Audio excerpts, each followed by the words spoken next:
Moi, je voulais l'interroger sur les questions, les risques environnementaux et notamment sur les risques d'effondrement des atolls. Car on le sait, à Mururoa en 1979, il y a eu un effondrement qui a provoqué un tsunami. Des installations, d'ailleurs, ont été installées sur l'atoll pour se prémunir de ce risque de submersion. Aujourd'hui, des installations très impressionnantes ont été installées pour mesurer les déplacements géologiques sur l'atoll, donc avec des relevés quasiment permanents. Est-ce que vous avez pu avoir accès à ces données? Quels sont aujourd'hui, selon vous, les risques d'un effondrement anticipé des atolls de Mururoa et de Fangatofa? Certaines études estiment que ces effondrements pourraient arriver dans 1 siècle ou 2 siècles, et donc absolument pas sur des échelles géologiques, et donc qui seraient donc les conséquences des essais souterrains. Quelle est votre analyse là-dessus, s'il vous plaît? Merci.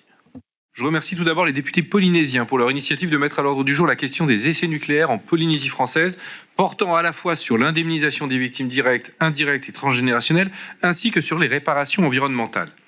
Reconnaissance car cela fait des décennies que les victimes directes et indirectes souffrent des conséquences de ces essais et attendent une juste indemnisation.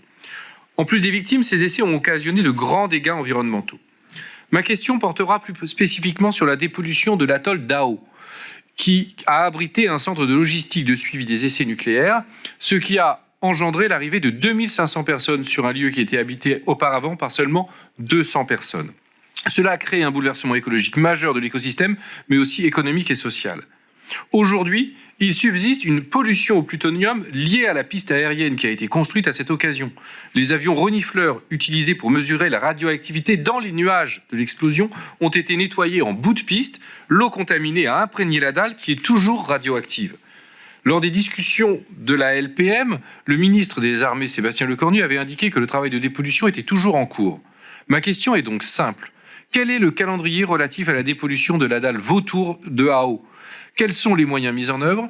Quelles sont les garanties que l'on peut donner que le site ne sera plus dangereux, ni pour les hommes, ni pour la biodiversité? Je vous remercie. Monsieur le député, merci pour votre question. Vous l'avez bien compris, je prends cette question comme étant une interpellation pour le gouvernement. Comme ministre de la Santé, du Travail et des Solidarités, je n'ai pas compétence et qualité à vous répondre. Pour autant, je m'engage à transmettre à mon collègue en charge de la transition écologique cette question.